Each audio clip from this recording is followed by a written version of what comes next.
द्विशरीरम एक प्राणम भविष्यामि।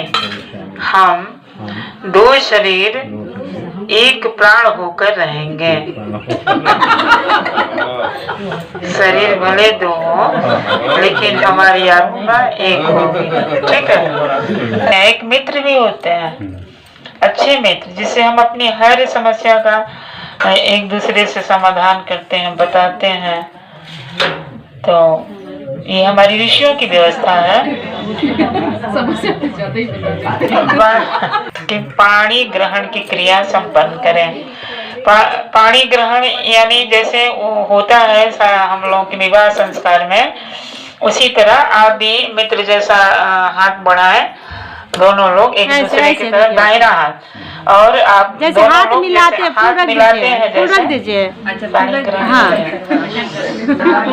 हाँ, तो मिलाएंगे। सुनिए, आप पीछे खड़े हो जाइए बाबू, उठिए ना। परस्परम संभव भविष्य में एक दूसरे को सम्मान देंगे और सुयोग्य बने रहेंगे। अब दोनों लोग हाथ मिलाएं। अब मंत्र यहाँ से बोला जाएगा। आपकी आचार्य दीदी उस पर पुष्प की वर्षा करेंगी ताकि आपके जीवन में मंगल ही मंगल होता रहे। ओम मंगलम भगवान विष्णु मंगलम गरुड़ध्वजा मंगलम पुंडरीकाक्षो मंगलाय तनो हरि। ओम भूर्भुवः स्वः तत्सवितुर्वरेण्यं भर्गो देवस्य धीमहि धियो यो नः प्रचोदयात्। अब हाथ हटा सकते हैं। शरीर के अंगों की तरह पति के परिवार के सदस्यों का ध्यान रखूंगी। आपके मतलब आपकी प्रगति के लिए हर वक्त मैं प्रयास करती रहूंगी। पत्नी का संकल्प है। कभी कटु वचन नहीं बोलूंगी। जो भी आपके आमदनी होगा, जो भी आप पुरुषार्थ करेंगे उसका हम संयोजन करेंगे। यही सब होता है एक दूसरे के प्रति। प्रेम, सहकार, संयम, सरलता का एक आश्रम है। अगर हम एक दूसरे के सामने झुकेंगे नहीं तो कैसे हमारा घर स्वर्ग बनेगा, हमारे बच्चे कैसे रामकृष्ण बनेंगे। आज हमारी गृहस्थी इसीलिए टूट रही है कि हम झुक नहीं रहे हैं। झुकना बहुत आवश्यक है। सब है ना, परिवार समाज सब है।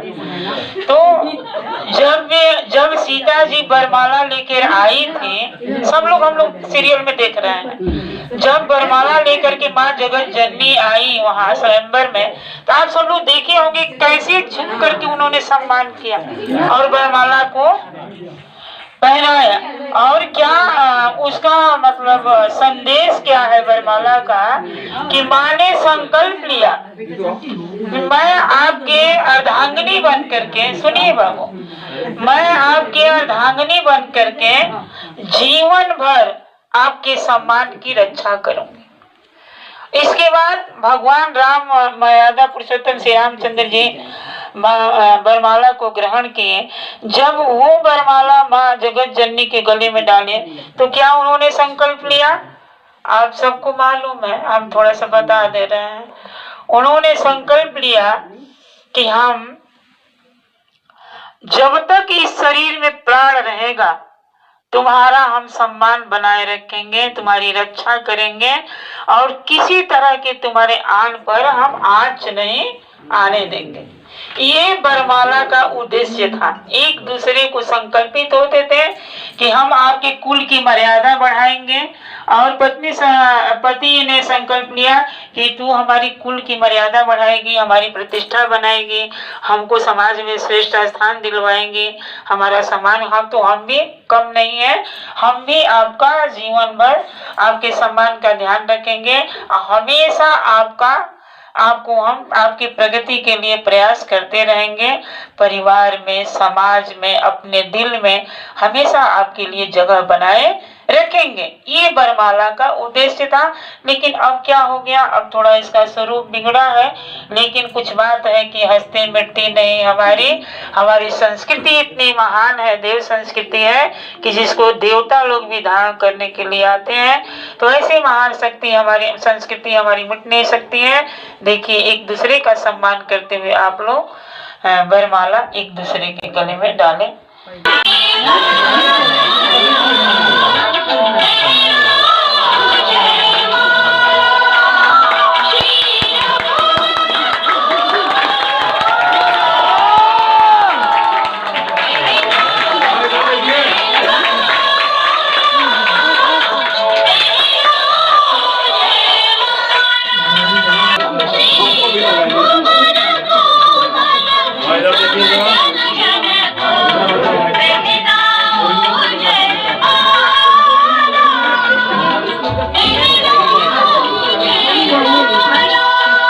आदर्श विद्या में परिवार के वातावरण को आदर्शमय बनाएंगे। बोलिए, अन्न वृद्धि के लिए, परिवार के लिए सुसंस्कारी अन्न की व्यवस्था करेंगे। ओम परमात्मने नमः।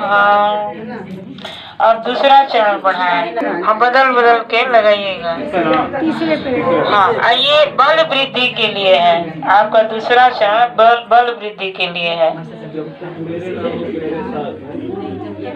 बल वृद्धि के लिए कमजोर नहीं, सशक्त बनकर रहेंगे। एक दूसरे को सशक्त बनाएंगे।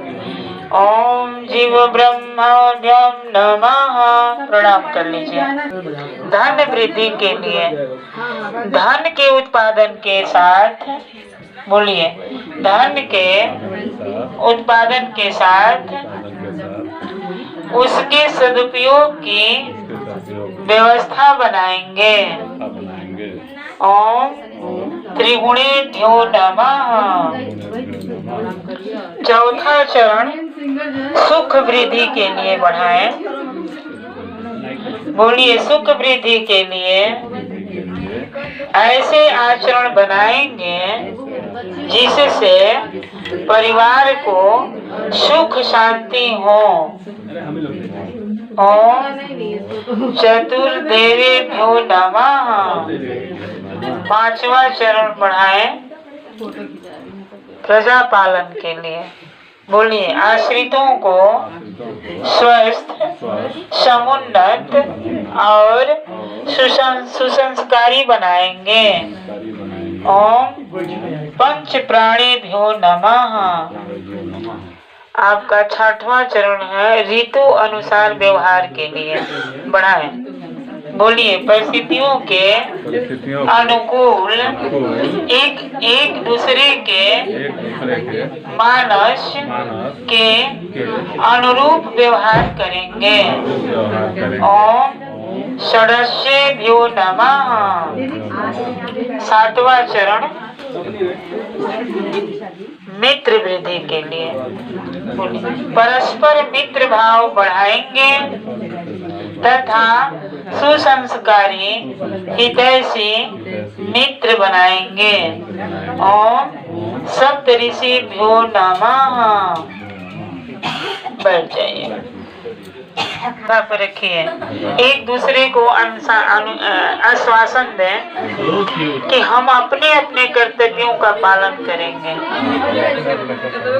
बोलिए, ओम अधिकार देशया कर्तव्यम प्रधानम मनुष्य।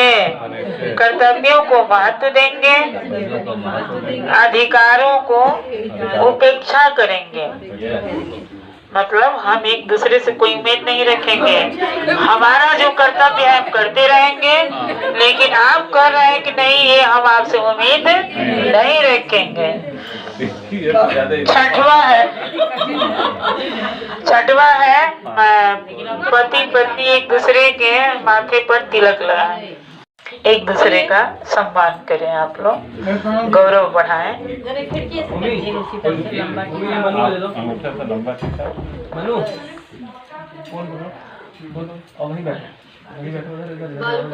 भावना करें, लगाइए। ओम भूर्भुवः स्वः तत्सवितुर्वरेण्यं भर्गो देवस्य धीमहि धियो यो नः प्रचोदयात्। ओम स्वस्ति न इंद्रो वृद्धश्रवाः स्वस्ति नः पूषा विश्ववेदाः स्वस्ति नस्तार्क्ष्यो अरिष्टनेमिः स्वस्ति नो बृहस्पतिर्दधातु। हम एक दूसरे के सम्मान गौरव के कारण बनेंगे, है ना। बस यही आपने संकल्प करते हुए तिलक लगाए। अब संकल्प है संस्कार सिद्ध्यर्थम देवानां तुष्ट्यर्थम देव दक्षिणा अंतर्गते द्विशरीरम एक प्राणम भविष्यामि परस्पर संभवयास्यामि कुटुंबम आदर्शम विद्यस्यामि। अधिकारपेक्षया कर्तव्यं प्रधानं मनुष्ये इत्येषाणां व्रतानां धारणार्थं संकल्पम अहम करिष्ये। आशीर्वचन, आशीर्वचन हम लोग यज्ञ के बाद देंगे, क्या बेटा, सही है ना। हाँ, अग्निय स्थापनम आशीर्वचन आपका होगा, लेकिन यज्ञ के बाद। पहले यज्ञ भगवान को भोजन कराएं। घुमाते हुए आना, घुमाते हुए। दो अगरबत्ती यही ना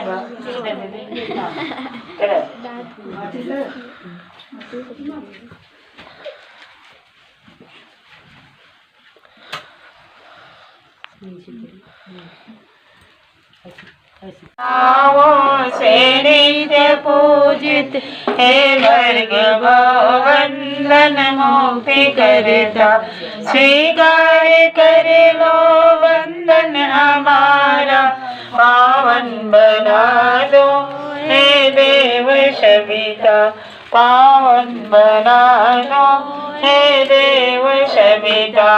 हे गुण अंतःकरण में विराजित तुम दोष पापादि संगार करता शुभ धर्म का बोध हमको करा दो पावन बना दो हे देव सविता पावन बना दो हे देव सविता।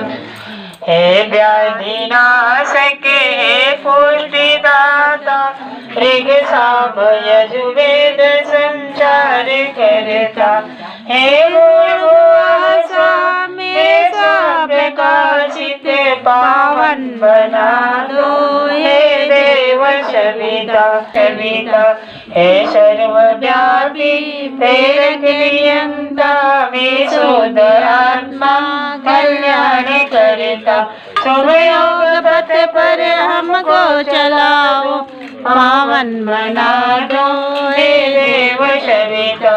हे ब्रह्मनिष्ठों से आदि पूजित वेद जिसके गुणगान करता सद्भावना हम सब में जगा दो पावन बना दो हे देव सविता। हे योगियों के शुभ मार्ग दर्शक सद्ज्ञान के आदि संचार करता परिवार से कर लो हम सभी का पावन बना दो हे देव सविता। बोले सविता भगवान की जय। स्वाहा पूरा समझ लीजिए, आपसे करिए पूरा समझ लीजिए। ओम प्रजापते स्वाहा इदं प्रजापते इदं नमः। ओम इंद्राय स्वाहा इदं इंद्र किनारे से डालिए बाबू। ओम अग्नये स्वाहा इदं अग्ने इदं नमः। ओम सोमाय स्वाहा इदं सोमाय इदं नमः। ओम भूः स्वाहा इदं अग्ने इदं नमः। ओम भुवः स्वाहा इदं वायवे इदं नमः। ओम स्वः स्वाहा इदं सूर्याय इदं नमः। बस अब आप थोड़ा थोड़ा घी से देंगे, बाकी हम सब लोग हवन सामग्री से आहुति। सवितुर्वरेण्यं भर्गो देवस्य धीमहि धियो यो न प्रचोदयात् स्वाहा। इदं गायत्रीदं नमः। ॐ भूर्भुवः स्वः तत्सवितुर्वरेण्यं भर्गो देवस्य धीमहि धियो यो न प्रचोदयात् स्वाहा। इदं गायत्रीदं ॐ भूर्भुवः स्वः तत्सवितुर्वरेण्यं भर्गो देवस्य धीमहि धियो यो न प्रचोदयात् भर्गो देवस्य धीमहि धियो यो न प्रचोदयात् स्वाहा। इदं गायत्रीदं नमः। ॐ भूर्भुवः स्वः तत्सवितुर्वरेण्यं भर्गो देवस्य धीमहि धियो यो न प्रचोदयात् स्वाहा। इदं गायत्रीदं नमः। ॐ भूर्भुवः स्वः तत्सवितुर्वरेण्यं भर्गो देवस्य धीमहि धियो यो न प्रचोदयात् स्वाहा। इदं गायत्रीदं नमः। ॐ भूर्भुवः स्वः तत्सवितुर्वरेण्यं भर्गो देवस्य धीमहि धियो यो न प्रचोदयात् स्वाहा। इदं गायत्रीदं नमः। ॐ भूर्भुवः स्वः तत्सवितुर्वरेण्यं भर्गो देवस्य धीमहि धियो यो न प्रचोदयात् स्वाहा। इदं गायत्रीदं नमः। ॐ भूर्भुवः स्वः तत्सवितुर्वरेण्यं भर्गो देवस्य धीमहि धियो यो न प्रचोदयात् स्वाहा। इदं गायत्रीदं नमः। ॐ भूर्भुवः स्वः तत्सवितुर्वरेण्यं भर्गो देवस्य धीमहि धियो यो न प्रचोदयात् स्वाहा। इदं गायत्रीदं नमः। आप लोग करते हैं? अच्छा देखिए, जो नए गायत्री आजकल एक भ्रांतियां फैल गई है, लोग कह रहे हैं, कुछ लोग हैं ऐसे जो कहते हैं कि महिलाओं को गायत्री का जप करने का अधिकार नहीं है, लेकिन ऐसा नहीं है। वो लोग जो कहते हैं वो गलत बोलते हैं, या तो उनको पूरा ज्ञान नहीं है, उन्होंने वेद नहीं पढ़ा, ग्रंथ नहीं पढ़ा, शास्त्र नहीं पढ़ा, इसलिए कहते हैं, या फिर जबरदस्ती कुछ उनके मन में होगा तो कह रहे होंगे। ऐसा नहीं है, गायत्री पढ़ने का सबको अधिकार है। और गायत्री ही ऐसी है, देखिए, महिला को, पुरुष को ही सद्बुद्धि की जरूरत होती है, महिला को नहीं होती है। महिला भी तो सद्बुद्धि उसके अंदर भी होना चाहिए, महिलाओं को तो और होना चाहिए, क्योंकि सारा चीज संभालना है, घर बाहर सब संभालना है। तो गायत्री क्या है? गायत्री सद्बुद्धि की देवी है। जो गायत्री से जुड़ जाता है, जो गायत्री को धारण कर लेता है, तो जिसके अंदर गायत्री उतर जाती है, उन्हें सद्बुद्धि आ जाती है, सद्ज्ञान आता है, उनका आत्मबल बढ़ता है, उन्हें मतलब कई तरह की। गायत्री क्या है? गायत्री कोई देवी देवता नहीं है, गायत्री कल्प वृक्ष है, संजीवनी है, अमृत है, पारस है। पारस को छूकर लोहा भी सोना बन जाता है, जो गायत्री को छू लेता है वो सोना बन जाता है, ऐसा है। तो और आज के समय में तो गायत्री से जुड़ना और गायत्री का जप करना अति आवश्यक हो गया, क्योंकि दुर्बुद्धि फैली हुई है। आप सब देख रहे हैं, घर में, सबके घर में सब कुछ भरा हुआ है, धन संपदा से भरा हुआ है, सब कुछ है, पर शांति नहीं है। ये क्या है? ये दुर्बुद्धि है। दुर्बुद्धि के कारण अशांति फैली हुई है। हमको समझ में नहीं आ रहा है, सब कुछ रखा हुआ है, लेकिन उसको कहाँ हम किस तरह से उपयोग करें, हम कितना करें, कब करें, ये हमको पता ही नहीं है, और हम उसी में उलझे हुए हैं। तो इसलिए गायत्री, घर घर में गायत्री की स्थापना होनी चाहिए, और गायत्री सबको जपना चाहिए। एकदम छोटा सा काम है। जो बड़े बड़े ऋषि महात्मा जा कर के हिमालय में तप करते थे, बहुत बड़ी बड़ी साधनाएं करते थे, पूरा जीवन खपा देते थे, उतना फल एक छोटा सा मंत्र, गायत्री मंत्र का जप कर लेने से हो जाता है, सब कुछ मिल जाता है। हर आदमी जो भी गायत्री से जुड़ा है, जो गायत्री को जपता है, जो गायत्री जिनके अंदर उतर गई है, उनके जीवन में भारी परिवर्तन हुआ है। वो बहुत ही आनंद में रहते हैं, सब कुछ उनका सही होता है। इसलिए हम लोग आप लोगों से प्रार्थना करेंगे कि कुछ नहीं करना है आप लोगों को। देखिए, हम लोग 4 समिधाएं शुरू में यज्ञ में आहुति देने से पहले 4 समिधाएं, ये लकड़ी रखी थी, डलवाए था, मंत्र बोल करके। 4 संविधा क्या है? उपासना, साधना, आराधना, स्वाध्याय और 2 तप इसके साथ है, समयदान, अंशदान। उपासना का मतलब भगवान के पास बैठना। जैसे हम लोग बैठे हैं, ये चित्र है, पूजा पाठ करते हैं तो पूजा पाठ कर अगरबत्ती रोड़ी चंदन दिखाते हैं, चले जाते हैं, मंदिर जाते हैं, जल फूल चढ़ा के चले आते हैं। उपासना के लिए हम भगवान के सामने बैठते हैं, अपनी चेतना को उनकी चेतना से जोड़ते हैं, उनके गुणों को प्रार्थना करते हैं कि हे भगवान आपका गुण हमारे अंदर भी आए, जो आप चाहते हैं वो हमसे कराए और आपके जैसे हम बन जाए, ऐसा उपासना। तो भगवान के पास बैठना उपासना। साधना, साधना क्या है? ये नहीं साधना है कि अन्न जल त्याग करके ही घर द्वार छोड़ करके बाल बच्चों को छोड़ करके हम हिमालय चले जाए, किसी कंदरा में बैठ जाए, ये साधना नहीं है। साधना वो है कि अपने अंदर की कमियों को खोजना, उस समीक्षा करना, उसको खोज करके निकालना और नित्य अपनी धुलाई करना, अपनी आत्मा की धुलाई, अपने मन की धुलाई करना और अच्छे गुणों को धारण करना, ये है साधना। और एक किसी कार्य के लिए हम एकदम से मतलब अटूट निष्ठा के साथ जब लग जाए तो वो साधना है। स्वाध्याय, अच्छी अच्छी पुस्तकों का स्वाध्याय करना। जैसे हमारे मिशन अखंड ज्योति आती है, ये पंडित श्री राम शर्माचार्य, इतना समय नहीं है, बहुत समय हो गया है, नहीं तो इनके लिए दीदी हमारी बताती कि कौन है और क्या है। तो ये कैसे इन्हीं का लिखा हुआ है। तो ये इसमें इनकी जो विचार है, इसको जो पढ़ लेगा उसका जीवन निश्चित रूप से बदल जाएगा। और ये ऐसी पुस्तक है कि इनको अगर आपके पास कितनी भी जटिल समस्या है, आप उलझे हुए हैं, नहीं समाधान मिल रहा है, बस किसी भी पन्ने को खोलिए और पढ़ लीजिए, किसी भी पन्ने को पढ़िए और उस पर ध्यान दीजिए, उस पर चिंतन करिए और देखिए कि आपकी सारी समस्याओं का समाधान इसी में से निकल जाएगा। जो भी समस्या, ये पता नहीं कौन सा जादू है इनकी लाइनों में लिखी हुई कि जो भी पन्ना हम लोग पलटते हैं हमारी समस्याओं का समाधान उसी से हो जाता है। ये नहीं है कि हमारी समस्या ये है तो इसको खोजेंगे निकालेंगे, कुछ भी पढ़ लीजिए। तो इसका स्वाध्याय, अच्छी अच्छी पुस्तकों का स्वाध्याय, युग निर्माण योजना भी आती है, या और भी किसी महापुरुष की कहानी आप लोग पढ़ सकते हैं, पुस्तक पढ़ सकते हैं, लेकिन इसका तो बात ही अलग है।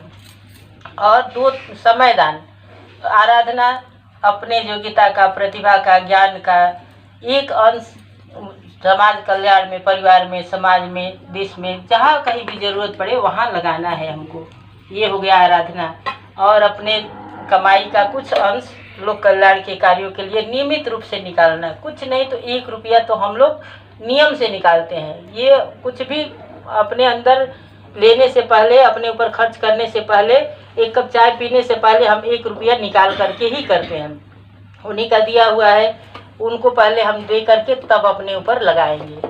तो 1 रुपया सक्षम है तो कुछ भी कर सकते हैं, लेकिन कम से कम 1 रुपया नियमित रूप से अंशदान निकालना है। और अच्छे कार्य के लिए 2 घंटे का समय गुरुदेव ने कहा है।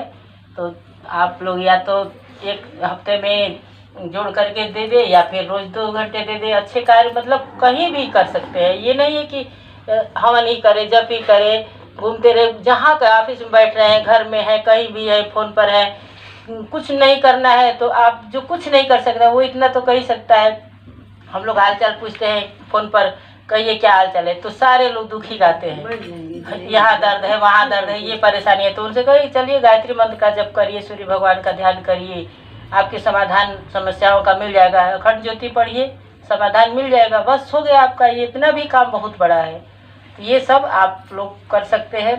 इसके लिए देखिए उपास ये जो आई है, ये देव स्थापना की का किट बनकर आया है, वहाँ से, वहाँ गंगा जल है, सभी तीर्थों का जल है, ये हरिद्वार से आया है, सभी तीर्थों का जल। हम तीर्थ पर जाते हैं दर्शन करने और तीर्थ करने, और उस हमारे घर में स्थापित हो जाएगा तो सोचिए कितना बड़ा काम हो जाएगा। रोज दर्शन करेंगे हम लोग इसका।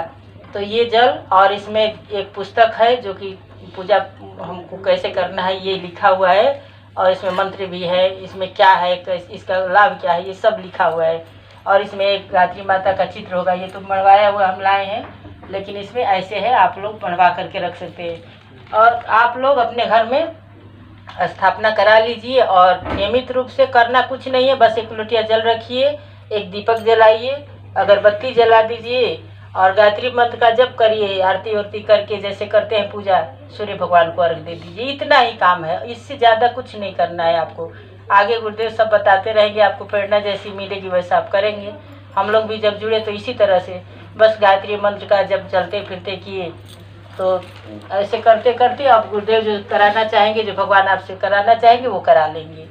और देखिए ये समय जो है, अभी आप लोग जगह में आए, जो लोग भी आए और लोगों को भी कहा गया होगा, पता नहीं वो नहीं आ पाए, तो ये न हमने बुलाया न आपने बुलाया, ये इनकी कृपा हुई, भगवान की कृपा हुई कि इस जगह में आप लोग उपस्थित हुए और इनका लाभ लिए। बहुत बड़ा, देखने में छोटा लग रहा होगा लेकिन ये बहुत बड़ा यज्ञ है। दीदी पहले ही बताए कि ये साधारण चीज़ नहीं है।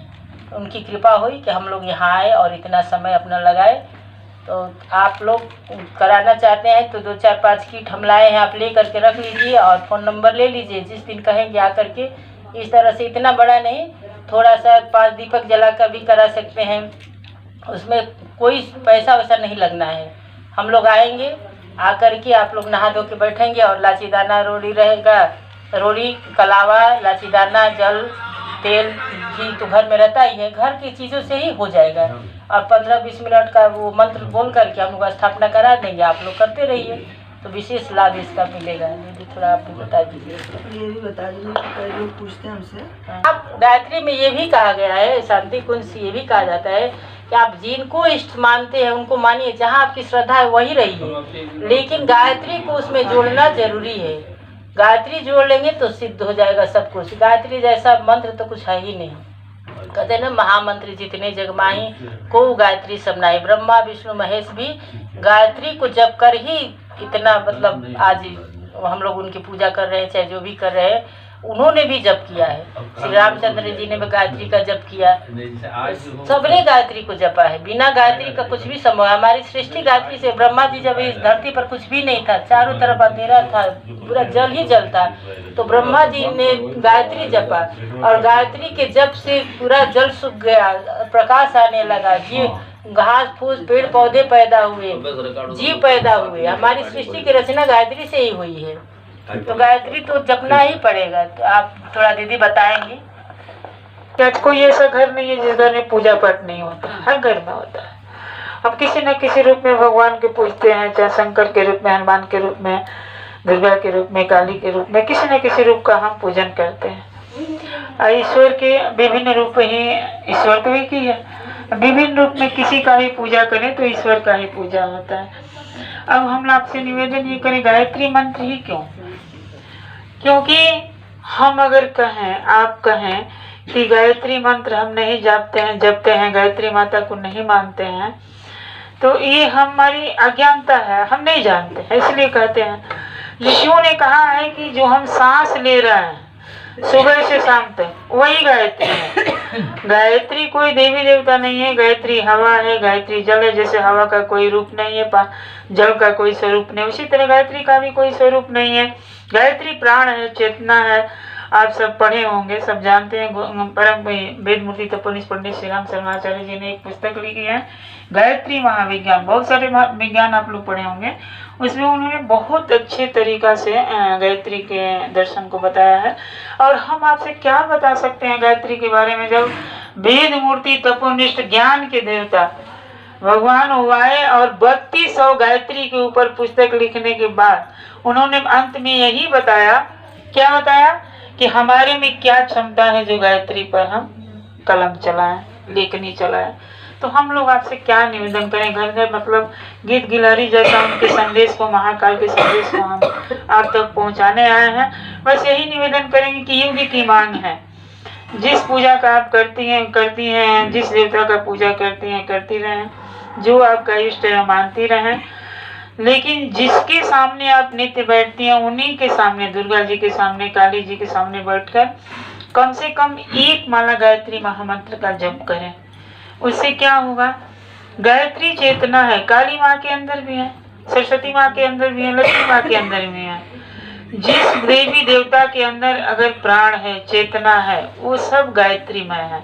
हम लोग देखते हैं ना कि शंकर जी आंख बंद करके बैठे रहते हैं, किसके समाधि में लीन रहते हैं? योग माया, गायत्री का ही ध्यान करते हैं, जप करते हैं। गायत्री महाविज्ञान में लिखा गया है गुरुदेव लिखे हैं कि आप ये ब्रह्मा जी 11 माला नित्य गायत्री जपते हैं तो सृष्टि का निर्माण कर पाते हैं। विष्णु भगवान ही गायत्री मंत्र ही जपते हैं तो पोषण कर पाते हैं। और शंकर जी भी संहार और व्यवस्था बनाने में लगे हुए हैं तो गायत्री का ही सहारा लेते हैं। मतलब इस सृष्टि के कण कण में गायत्री ही विद्यमान है। सुबह नख से हमारे सिर तक गायत्री है। अभी हम अगर सांस ले रहे हैं, अच्छी अच्छी बातें यहाँ सुन रहे हैं, बैठे हैं तो हमारे अंदर गायत्री है तभी तक सुन रहे हैं। अभी हमारे अंदर से अगर गायत्री निकल जाए, हमारा श्वास बंद हो जाए तो हमको शमशान पहुंचा दिया जाएगा। इसलिए हम सबके अंदर गायत्री है, कोई गायत्री से खाली नहीं, हम सब गायत्रीमय हैं। इस समय युग का मांग है, इसलिए कि देख रहे हैं आप लोग, इस समय धरती पर युग परिवर्तन होने जा रहा है और बिना गायत्री का युग परिवर्तन होना संभव नहीं है। जब भी भगवान आए हैं तब सुमति सद्बुद्धि के सहायता से युग परिवर्तन किए हैं। तो हम लोग भगवान के कार्य में सहयोग करें। इस समय भगवान युग परिवर्तन करना चाहते, समय समय की बात होती है, हमेशा हम भगवान से मांगते रहते हैं, लेकिन आजकल भगवान भी हमसे मांग रहे हैं। आज चौराहे पर भगवान खड़े हैं, दोनों बांह फैलाए हुए, कि हमारे बच्चे हमारा सहयोग करें युग परिवर्तन में, समय दान दें, समय को पहचाने, समय दान दें और युग प्रवाह में लग करके युग निर्माण करें। किससे लग करके? भगवान से लग करके। उनका एक आप देखेंगे, दीदी लोग भेजेंगे आपको, उन्होंने महाकाल ने बताया है कि हम सब कुछ करके रख दिए हैं। महाकाल मैंने शिव जी का, शंकर जी का, सब लोग पूजा करते हैं। आप शंकर जी कहती हैं, शिव जी कहती हैं, हम महाकाल कहते हैं, वही भगवान है। उनके सिवा कोई परिवर्तन कर ही नहीं सकता है। कोई व्यक्ति एक व्यक्ति का निर्माण तो कर नहीं सकता। युग परिवर्तन कोई करेगा, विश्व परिवर्तन कोई करेगा? कोई नहीं करेगा। ईश्वरी चेतना, ईश्वरी व्यवस्था कर रही है, सब करके रखी है। उन्होंने ये भी बताया आचार्य जी ने कि हम सूक्ष्म जगत का अपने तप से शोधन कर दिया है, युग निर्माण करके रख दिया है। बस श्रेय लेना, आगे बढ़िए और श्रेय लीजिए। इसके लिए गायत्री मंत्र क्यों जपना है? क्योंकि आपके अंदर जो विभूतियां सुसुप्त अवस्था में पड़ी हुई हैं उसको गायत्री मंत्र ही जगा सकता है और कोई मंत्र जगा नहीं सकता। जितने हमारे महापुरुष हुए हैं, युग दृष्टा हुआ है, सब लोगों को गायत्री मंत्र का सहारा लेना पड़ा है, क्योंकि यही एक आधार है अपने सुसुप्त शक्तियों को जगाने के लिए। और जब जगता है तो क्या से क्या हो जाता है। राम साधारण ही थे, मर्यादा पुरुषोत्तम राम बन गए। कैसे? आप सबको मालूम है कि वो एक जंगल में जाना तो एक बहाना था, उनको जाना था और गायत्री का 14 पोषण करना था। 14 साल में वो कंद फल खा करके उन्होंने क्या किया? 14 पोषण किया इसी गायत्री का। उनके अंदर की विभूतियां जग गई और वो राक्षसी वृत्ति को समाप्त करके राम राज की स्थापना की। इसी तरह भगवान कृष्ण ने भी किया, उन्होंने 16 पोषण किया था। भगवान बुद्ध ने 20 पोषण किया था। अब ये वेद मूर्ति तपोनिष्ठ पंडित श्री राम शर्माचार्य ने 24 लाख के 24 पोषण किए, 24 लाख के 24 पोषण किए। इन्होंने 24 साल तक नमक मीठा का स्वाद नहीं जाना, छाछ और जौ की रोटी खा करके 24 लाख के 24 पोषण किए हैं। क्योंकि इस समय की समस्या ज्यादा है। पहले रामावतार में ये रावण जो था शरीर में था, भगवान को मारना आसान हो गया। अभी त्रेता में भी भगवान ये शरीर में ही राक्षस दुर्योधन। लेकिन अभी के जो राक्षस हैं ये क्या है? अदृश्य है, हमारे चिंतन में, हमारे चरित्र में, हमारे मस्तिष्क में आके बैठ गए हैं। तो सूक्ष्म को सूक्ष्म ही काट सकता है। इसलिए युग शक्ति गायत्री इस समय आई है और युग परिवर्तन के लिए हम सब एक एक माला गायत्री मंत्र जप करके अपने अंदर के दुष्प्रवृत्तियों को मिटाएं, सत प्रवृत्ति को जागरण करें। देवात्मा हमारे अंदर दोनों आत्माएं हैं। दो चीज, एक कहता है गलत काम करिए, एक कहता है कि मत करिए। यानी सत प्रवृत्ति है भी है और दुष्प्रवृत्ति भी है। तो जब हम गायत्री मंत्र का जप करते हैं तो दुष्प्रवृत्ति दब जाती है, सत प्रवृत्ति हमारी जाग जाती है, हम अच्छे कार्यों में लग जाते हैं। इन्हीं के साथ हम अपने वाणी को विश्राम करते हैं। जब जब समय मिलेगा हम लोग आपसे निवेदन करें। जैसे हम अभी संस्कार कराने बैठे हैं, हम कोटि कोटि नमन करते हैं, वंदन करते हैं। आप लोग पूजनीय हैं कि आप लोग ऐसे अच्छे संस्कार मनाने के लिए संकल्प लिया, प्रेरणा आपके मंदिर में जागी। आपका बहुत बहुत शुभकामना, मंगल कामना। ऐसे ही अपने बच्चों को भी जो ऋषियों ने संस्कार बनाए हैं वो हर संस्कार बच्चों का करें ताकि आपके बच्चे मानव से महामानव बनते हुए चले जाए। ऋषियों ने कहा है कि मनुष्य का जन्म तो बड़ा सहज ढंग से हो जाता है कि लेकिन मनुष्यता के लिए बहुत बड़ा प्रयास करना पड़ता है और उसका भट्टी क्या है? संस्कार। तो हम लोग संस्कार समय समय से बनाते रहें।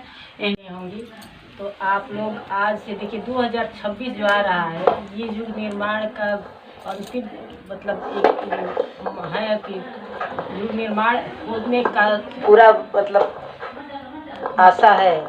गायत्री परिवार लगा हुआ है पूरे विश्व में 14 से 16 करोड़ गायत्री परिवार के साधक हैं। सभी नियमित रूप से साधना में लगे हुए हैं और तप कर रहे हैं कि युग निर्माण। युग निर्माण का मतलब क्या है? बुराई हट जाए और अच्छाई की स्थापना हो जाए। तो युग निर्माण तो हो चुका है, गुरु जी बता दिए युग निर्माण हो चुका है। जैसे अर्जुन जब धनुष और बाण रख दिए कि हम किस पर बाण चलाए, आप लोगों को पता होगा, कहने लगे ना कि हम किस पर बाण चलाए, सब तो अपने ही आए। तब कृष्ण भगवान उनसे क्या कहते हैं कि हमने सभी को मार दिया है, कोई जीवित नहीं है, बस आपको श्रेय लेना है। उसी तरह से बुराई मर चुकी है, सारा युग निर्माण हो चुका है, हम लोगों को श्रेय लेना है। तो श्रेय लेने के लिए हमको गायत्री से जुड़ जाना है। और छोटा सा काम है, बहुत बड़ा काम है ही नहीं, आप लोग करके देखिए। हम आप लोगों से आज कह करके जा रहे हैं, यही है हम लोगों का पता भी है, सब दीदी को मालूम, बुला लीजिएगा। आप लोग एक माला नियमित रूप से एक समय पर जप करें, ब्रह्म मुहूर्त में करें तो अति उत्तम, नहीं तो जब भी समय मिल रहा है नहा धो करके एक माला बैठ करके सूर्य भगवान का ध्यान करते हुए कि हमारे सामने सविता देवता सामने है, उनका प्रकाश हमारे अंदर प्रवेश कर रहा है। इस भाव के साथ जब एक माला का गायत्री मंत्र आप जप कर दे और सूर्य भगवान को अर्घ दे दे तो 2-4-6 महीना में देखिए कि कितना बड़ा परिवर्तन आपको स्वयं दिखेगा। एकदम आपका मन बदलने लगेगा, आपको बहुत सारा लाभ दिखेगा, अपने अंदर लगेगा कि हाँ हमारे अंदर बहुत तेज आ रहा है, बहुत प्रकाश आ रहा है, हम कुछ कर पा रहे हैं। क्रोध भय जो भी है अंदर और डर वो सब बाहर निकल जाता है। आदमी को कोई हरा नहीं पाता है। इतना गायत्री साधक ऐसे होते हैं कि कोई भी उसे हराने की हिम्मत नहीं कर पाता है, ये समझ लीजिए। चाहे वो जिस स्थिति में रहे वो हारता नहीं है। तो आप लोग भी अपने अंदर वो क्षमता को लाइए और गायत्री मंत्र का जप हम चाहेंगे कि करें आप लोग। और ये पूर्णाहुति में आप संकल्प लेंगे कि करेंगे। और एक काम आप लोगों को करना है, अब नहीं समय नहीं, हम नहीं कर पाएंगे। गर्भवती महिलाओं का संस्कार आप लोग गायत्री परिवार से करा। जिसके अंदर गर्भ में बच्चा आ रहा है उन माताओं को गर्भ संस्कार कराना मतलब एकदम आवश्यक है, क्योंकि गर्भ संस्कार बच्चा का जो विकास होता है गर्भ में 80% हो जाता है। तो उसको हम लोग संस्कार कराते हैं और कुछ प्रशिक्षण देते हैं कि गर्भवती माता को क्या करना है, उसका चरित्र चिंतन व्यवहार कैसा हो, वो भोजन कैसा ले, कैसा घर का वातावरण रहे, घर वाले का व्यवहार कैसा हो, ये सारी चीज़ें बताते हैं ताकि उनका बच्चा मानव नहीं महामानव बन करके जन्म ले। तो आप लोग जहाँ कहीं भी आप लोगों को पता चले दीदी को बताइए, सूचना दे दीजिएगा, ये हम लोगों को बुला लेंगे, हम लोग करा देंगे और गर्भवती माता को प्रशिक्षण दे देंगे। ठीक है, तो आइए अब इसी के साथ, इसी संकल्प के साथ एक माला गायत्री मंत्र का जप, सूर्य भगवान को अर्घ और गर्भवती महिलाओं का संस्कार और अपने घर में सारे संस्कार इसी तरह से कराइए। देखिए विवाह दिन संस्कार कराइए, बच्चा जन्म ले रहा है तो अन्नप्राशन कराइए, मुंडन कराइए, विद्यारंभ संस्कार कराइए, ये नामकरण संस्कार कराइए। सबका उद्देश्य होता है, सब कुछ बताया जाएगा उसको ताकि बच्चा आगे चल करके और वो हमारे भारतीय बच्चा बने, विदेशी नहीं।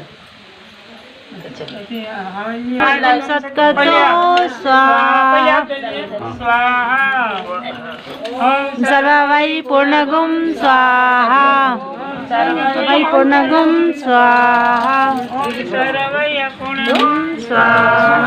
वदन्ति परमं प्रधानं पुरुषं तथान्यं विश्वोऽग्रे कारणेश्वरं वा तस्मै नमो विघ्नविनाशनाय। ओम ब्रह्मा वरुणेन्द्रो च मरुता अस्मद्देवे सवया भागवत क्रमो वर्षयेयं ध्यानावस्थित प्रगतेन मनसा पश्यन्ति योगिनो यशान्तं महाविद्वांसुरासुरगणाति देवाय तस्मै नमः देवाय तस्मै नमः। जयति जय गायत्री माता जयति जय बारी बारी साफ माता सत्य मार्ग पर हमें चलाओ जो है सुखदाता जयति जय गायत्री माता जयति जय गायत्री माता कावनेनु सतचित आनंद जय। व्यक्ति विशेष का ध्यान न करें आप लोग ऋषि आत्माओं का देव आत्माओं का ध्यान करें कि उन्हीं का अनुग्रह हमारे ऊपर बरस रहा है। मंगलम भगवान विष्णु मंगलम गरुड़ध्वज मंगलम पुंडरीकाक्षो मंगलाय तनोहरि पुरवन्तु सदा मनोरथम पुरवन्तु सदा मनोरथम। ओम सर्वमंगल मांगल्ये शिवे सर्वार्थ साधिके शरणे त्र्यंबके गौरी नारायणी नमस्तुते पुरवन्तु सदा मनोरथम पुरवन्तु सदा मनोरथम। ओम त्र्यंबकं यजामहे सुगंधिं पुष्टिवर्धनम् उर्वारुकमिव बन्धनान् मृत्युर्मुच्यमामृतात्। आज सबका खूब खूब मंगल हो कल्याण हो शांति संस बरकत बना रहे हमारे हृदय में निवास करें ताकि अब संरक्षण स्नेह अनुग्रह देता रहे। इसी के साथ हम विदाई की रस्म पूरी गच्छतम भगवान स्वस्थाने कुंड मध्यता उत्तमादाय देव्य शीघ्रं दे प्रसिद्ध में गच्छ गच्छ सूर्य श्रेष्ठ संस्थाने परमेश्वर यत्र ब्रह्मा देव देवा तत्र गच्छ उदासना यान्त देवगणा सर्वे पूजा मादाय मामकिं इष्टकाम समध्यर्थं पुनरागमनाय च नभो पुनरागमनाय च। बोली गायत्री माता की यज्ञ भगवान की परम पूज्य गुरुदेव की परम वंदनीय माता जी की शांति कुंज हरिद्वार की तपो भूमि मथुरा की पवित्र जन्मभूमि आवड़ खेड़ा की भारत माता की भारतीय संस्कृति की सत्य सनातन धर्म की अधर्म का प्राणियों में विश्व का नमः पार्वती पते हर हर हर।